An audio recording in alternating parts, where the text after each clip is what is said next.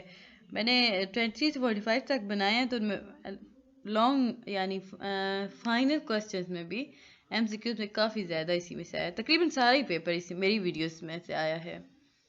میں نے paper check کیا تھا. ان کے والد کا نام میر علی متقی تھا، جو کہ ایک صوفی منچ اور درویش صرف انسان تھے. ان کے والد کا نام تھا میر علی متقی، اور وہ صوفی منچ تھے اور درویش صرف انسان تھے. کہانی میں چینل کو لائک اور سبسکرائب ضرور کیجیے گا، صرف ویوز مت دیجیے گا پلیز. میر نے ابتدائی تعلیم اپنے والد کے دوست سید امان اللہ سے حاصل کی. ابتدائی تعلیم کہاں سے حاصل کی؟ سید امان اللہ سے. سلسلہ تعلیم ابھی ابتدائی مراحل میں تھا کہ سید امان اللہ کو موت نے آن لیا. چنانچہ میر نے اپنا تعلیمی سفر والد کی سرپرستی میں طے کرنا شروع کیا. میر نے ابھی زندگی کی 12 بہاریں دیکھی تھی. اب وہ جب 12 سال کے ہوئے تو ان کے والد کی بھی ڈیتھ ہو گئی اور وہ زمانے بے یار و مددگار رہ گئے. اب ان کے والد جو تھے نا، ان کی دوسری شادی بھی ہوئی تھی. سو وہ اپنے میر جو تھے نا، والد کے بعد سوتیلے بھائی کی بدسلوکی اور تلاش مار کے سلسلے میں دہلی جا کر نواب. اب ان کا بھائی جو تھا وہ کافی بدتمیز ہوگا، جو بھی تھا وہ کافی بدسلوکی کرتا تھا، ان کے بعد کھانے پینے کے کچھ نہیں تھا. سو وہ اپنے آگرہ سے نکل کر، دیکھیے وہ آگرہ میں پیدا ہوئے تھے نا، آگرہ سے نکل کر وہ دہلی آ گئے. اب دہلی جب آئے تو ان کی ملاقات کس سے ہوئی، یا انہوں نے کہاں ملازمت اختیار کی؟ تو یاد رکھیے گا سمسام الدولہ کے ہاں ملازمت اختیار کی تھی، نواب سمسام الدولہ.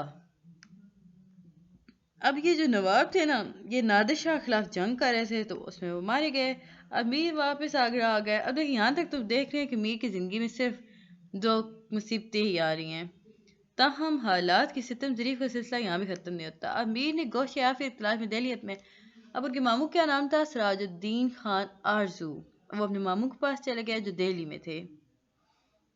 آرزو بذات خود شاعر تھے. ان کے گھر اب دیکھیں یہاں پہ پتہ چلتا ہے کہ میر شاعری کیسے کرنا شروع کی. میر نے، ان کے ماموں تھے وہ بذات خود شاعر تھے. ان کے گھر شاعری فضا نے میر کی ادبی تربیت میں ایک اہم کردار ادا کیا. اب دیکھیے میر کی یہاں بھی بدقسمتی آ گئی. اب زیادہ دیر یہاں نہیں رہ سکے. اب بہت سے دوسری شعراء کا میر نے بلاخر لکھنؤ میں جائے پناہ اختیار کی. کہاں چلے گئے جی؟ لکھنؤ میں. جگہ یاد رکھیے گا. وہاں پہنچ کر ایک مشاعرے میں شریک ہوئے تو لوگوں نے ایک اجنبی دیکھ کر چہمگوئیاں شروع کر دیں. چہمگوئیاں وہ کانوں میں جو باتیں کرتے ہیں، خسر پسر کرتے ہیں نا، یا اس موقع اب اس ٹائم پہ نا میر نے فوراً فی البدیہہ یعنی فوراً اشعار کہے تھے، بغیر پڑھے بغیر سوچے بس اشعار کہہ دیے. اب انہوں نے کیا کہا جی؟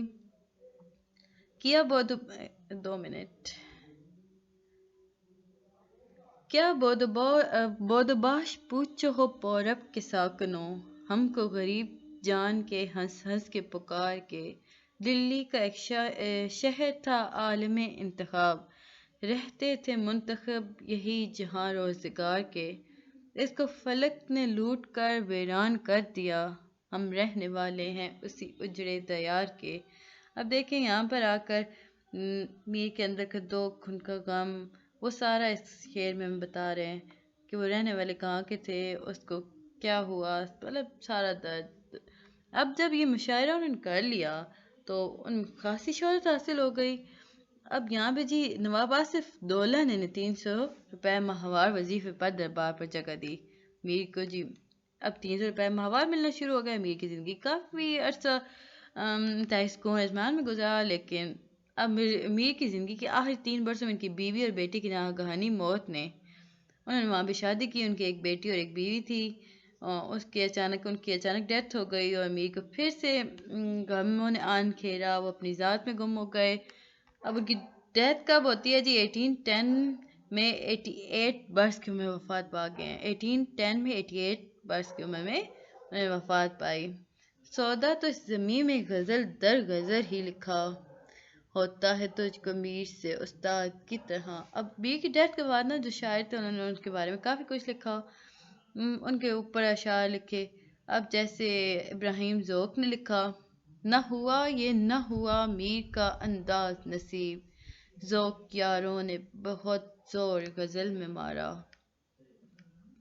اب جی میر کی خصوصیات کلام کیا ہیں؟ وہ سادہ لکھا کرتے تھے، ان کی لکھائی میں سلاست تھی، اختصار و اجاز تھا، ترنم تھا، شگفتگی تھی، فصاحت و بلاغت تھا، سہل ممتنع تھا، احساس محرومی، گریہ زاری، عشق غم جانا، سماجی شعور۔ ایسے اوصاف ہیں جو کسی ایک مجموعہ کلام مطلوب ہو تو نگاہ بلا تامل دیوان میر پر ٹھہرتی ہے۔ دیکھیں جی میر نے دکھ پائے تو میر نے ہر چیز میں دکھ ڈھونڈے، اور ہر چیز سے نالا تھے، ایون وہ زندگی سے بھی نالا تھے۔ میر کے جو جی اردو غزل کا خدائے سخن مئی کو کہا جاتا ہے۔ عہد زریں کی امام میر تقی میر نے 18ویں صدی، اب دیکھیں کہ انہیں خدائے سخن بھی کہا جاتا ہے کہ عہد زریں، جب اردو غزل کو ان کا خوبصورت عہد چل رہا تھا اردو غزل کا، تو اس کے جو امام تھے وہ میر تقی میر تھے۔ اب یہاں بھی جی اردو شاعری کی روایت میں میر امر ہیں۔ فنی اعتبار سے بات کی جائے تو میر نے اردو شاعری کا مقام اسرار سے پاک کیا اور ایک ایسا اسلوب متعارف کرایا جس کی بنیاد سادگی، بے ساختگی، شگفتگی تھی۔ موضوعاتی اعتبار سے بات کی جائے تو ان کے ہاں قنوتیت کے اندھیروں میں بھی رجائیت کی کرنیں بخوبی دیکھی جا سکتی ہیں۔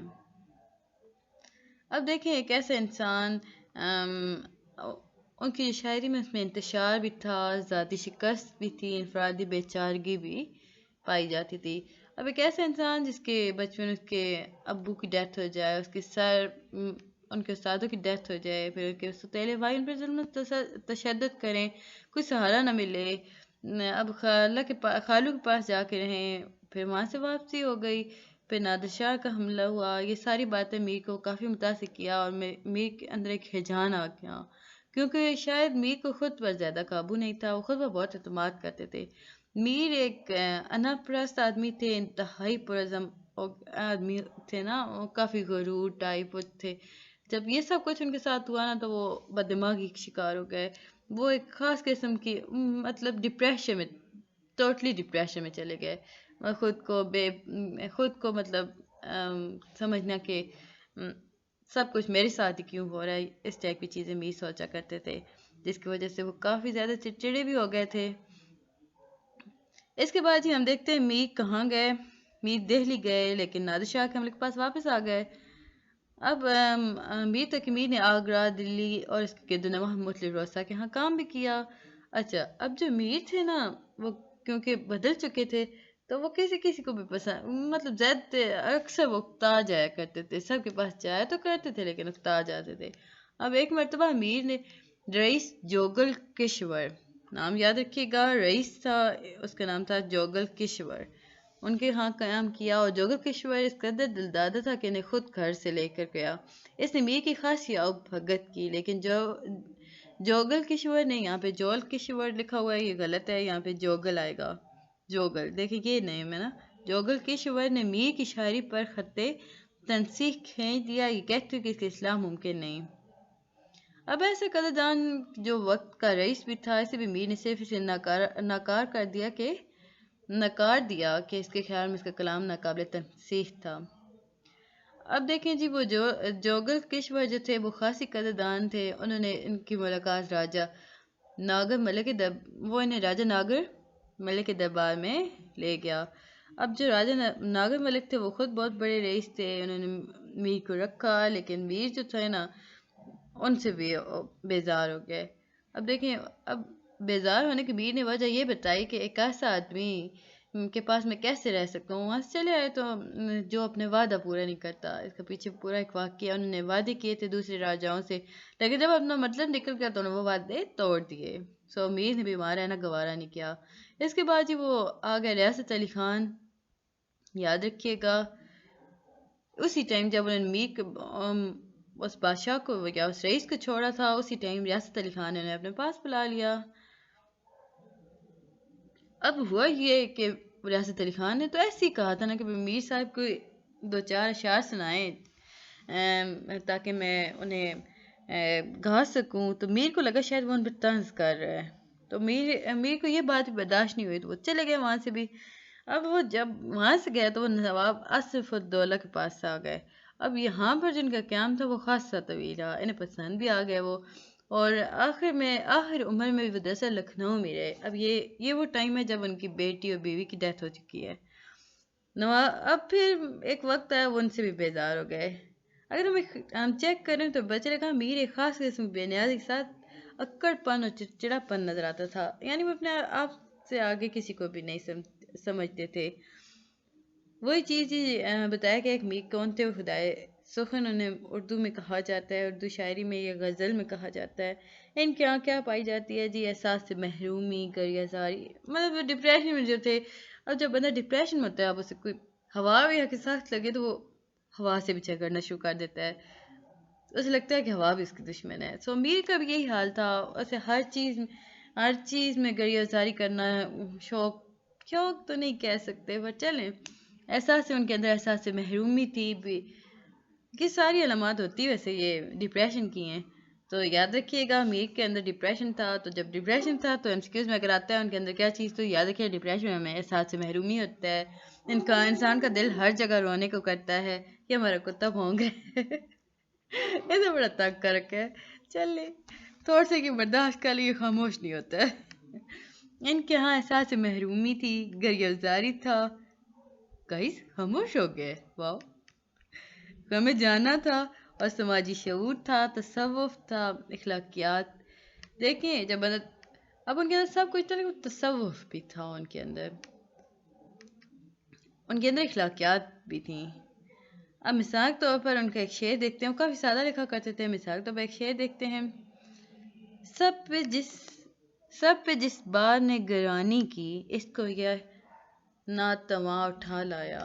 یعنی حضرت انسان کی عظمت کا اعتراف بھی ہے، اور انسان چھوٹے ہونے کا بھی اعتراف ہے، یعنی اشرف المخلوقات کا وجود جیسے فرشتوں نے سجدہ کیا، خدا نے خود اسماء گرامی سکھائے۔ وہ میر کے نزدیک ناتواں ہیں، لیکن ایسا ناتواں جس نے خلافت کو عہدہ سنبھالا۔ اب دیکھیں اتنے چھوٹے سے شعر میں انہوں نے کافی بڑی باتیں بتا دیں۔ سو ایک شعر اور دیکھ لیتے ہیں، ناحق ہم مجبوروں پر یہ تہمت ہے مختاری کی، جو چاہے سو آپ کرے ہے ہم کو اب بدنام کیا۔ اب یہ اس شعر میں جبر و قدر کے فلسفے کا بیان کر رہے ہیں، جس کے لیے کافی سارے صفحات درکار تھے، لیکن میر نے اسے ایک شعر میں ختم کر دیا۔ سو کافی سادہ لکھا کرتے تھے اور سمجھنے قابل چیز لکھا کرتے تھے۔ سہل ممتنع کا مطلب کیا ہوتا ہے جی؟ سادہ، سادگی اور سلاست، سارا کچھ ہوتا ہے سہل ممتنع، یعنی جو کوئی پڑھنے والا ہوتا ہے نا کسی شعر کو، تو وہ خیال کرتا ہے کتنا آسان ہے، جو کچھ عام انسان کو بھی سمجھ آ جائے۔ اب مثال کے طور پر کرتے ہیں، اب یہاں دیکھیں لکھے والے نے لکھا ہے بچال کے طور پر، اس مثال کے طور پر، شام ہی سے بجھا سا رہتا ہے، دل ہے گویا چراغ مفلس کا۔ رکھیں یہ مثال کے طور پر رب کر دوں، آپ پھر یہ نہ کہتے رہیں کہ یہ بھی امپورٹنٹ ہے کہ نہیں، ویسے ہی کیا ہے۔ کس قدر سادہ سے انداز میں، سیدھے انداز میں تین مختلف باتیں بیان کی ہیں۔ شام ہی سے بجھا سا رہتا ہے، دل ہے گویا چراغ مفلس کا۔ دیکھیں شام پڑتی ہے، چراغ ختم ہو جاتا ہے، مطلب بجھا رہتا ہے۔ اب اپنے دل کو تشبیہ دے رہے ہیں اور غریب کا چراغ سے ملا رہے ہیں اپنے دل کو۔ سو یہاں پر انہوں نے اپنی تین چیزیں بتا دی۔ ایک اور شعر دیکھتے ہیں جی ان کا، یہ تو 9-10 کا آئی تھنک تھا بکس میں، یہ والا، پتا پتا بوٹا بوٹا حال ہمارا جانے ہے، جانے نہ جانے گل ہی نہ جانے، باغ تو سارا جانے ہے، الٹی ہو گئیں سب تدبیریں، کچھ نہ دوا نے کام کیا، دیکھا اس بیماری دل نے آخر کام تمام کیا۔ آگے جی ایک اور شعر دیکھتے ہیں، دل کی ویرانی کا کیا مذکور، یہ نگر 100 بار لوٹا گیا۔ اب یہاں دیکھیں میر جو تھے وہ احساس محرومی کا بھی شکار تھے۔ اب میر کے ساتھ ایک ظلم یا ستم اور بھی ہوا، اور جس سے محبت کرتے تھے وہ اسے چھوڑ دیتی تھی۔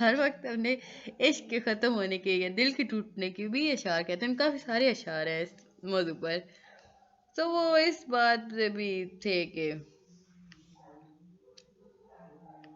آگے آ کے دیکھتے ہیں جی. یہ دیکھیں یہاں پہ بتایا جا رہا ہے کوئی شک نہیں کہ جب میر انتہائی مایوس ہوتے تھے تو عشق کو تانا زنی بھی کر لیتے تھے. مثال کے طور پر یہ شعر دیکھتے ہیں. سخت کافر تھا جس نے پہلے میر مذہب عشق اختیار کیا. اب شاعر کون ہوتے ہیں جی؟ شاعر اپنی موج میں شعر کہتا ہے. یاد رکھیے گا شاعر جو ہوتا ہے وہ اپنی مرضی اپنے موڈ کے حساب سے شعر کہتا ہے. وہ موج جس میں تسلسل نہیں ہوتا. اب جو شاعر ہوتا ہے نا وہ اس میں تسلسل کوئی موڈ آ گیا ایک جملہ پڑھ دیا دوسرا آ گیا مصرع پڑھ دیا. لیکن میر جو تھے نا ان کے ہاں انتہائی مضبوط اور محسن قسم کا عشق نظر آئے گا.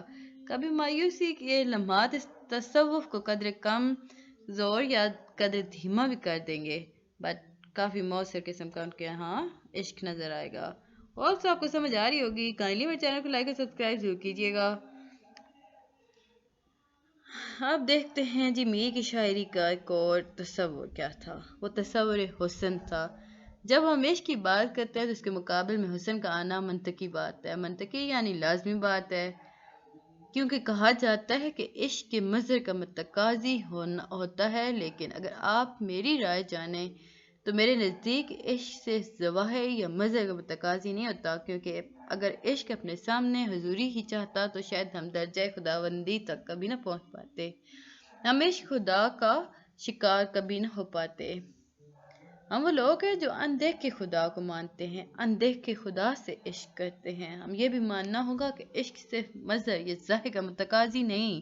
بہرحال اگر مجموعی اعتبار سے بات کی جائے تو عموماً طالب کسی نہ کسی شے کا ہوتا ہے. مثال کے طور پر دیکھتے ہیں جی میر نے ایک شعر کہا میر کے شعر ہے. ہاں جی میر کا یہ معروف شعر ہے. وہ میں نے سمجھا میر یا داغ کا ہے. ناز کے اس کے لب کی کیا کہیے پنکھڑی ایک گلاب کی سی ہے. اب ناز کی اس کے لب کی نازکی اس کے لب کی کیا کہیے پنکھڑی گائز 2 منٹ میری اب دوباری سے اتر گیا ہے. پنکھڑی ایک گلاب کی سی ہے. میرے نیم باز آنکھوں میں ساری مستی شراب کی سی ہے. اب وہ اپنے شعر میں اپنے محبوب کا صرافت ڈسکس کر رہے ہیں بتا رہے ہیں کہ وہ کتنا خوبصورت تھی اس کے ہونٹ کیسے تھے اس کی آنکھیں کیسی تھیں بلا بلا بلا. یہ اتنا امپورٹنٹ نہیں ہے. ہاں جی اب ہم پہنچے ہیں لاسٹ پہ. ہوپ آپ کو سمجھ آیا ہوگا. کائنڈلی میرے چینل کو لائک اور سبسکرائب ضرور کیجیے گا.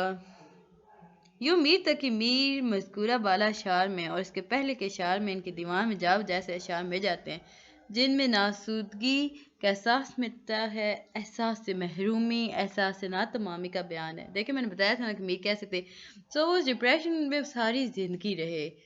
اس کے پیچھے ریزن بھی تھیں. وہ احساس محرومی میں بھی رہے. ان کے ساتھ ایسا ہوتا ہے وہ خوشی کا کام ہی ڈھونڈتے رہے. سو انہوں نے اشعار بھی ایسی لمحات میں کہے ہیں. سو ان کے ہمارے پاس شاعری ایسی ہی ملے گی. کچھ ایسا ہوا کہ میر بہت سی چیزوں سے محروم ہو گئے یا ان کی شاعری بڑا خاصہ بن کر ہمارے سامنے آتا ہے اور انہی خصوصیات نے میر کو خدائے سخن بنا دیا. ہوپ تو آپ کو سمجھ آیا ہوگا. ملتے ہیں جی نیکسٹ ویڈیو میں. تب کے لیے اللہ حافظ.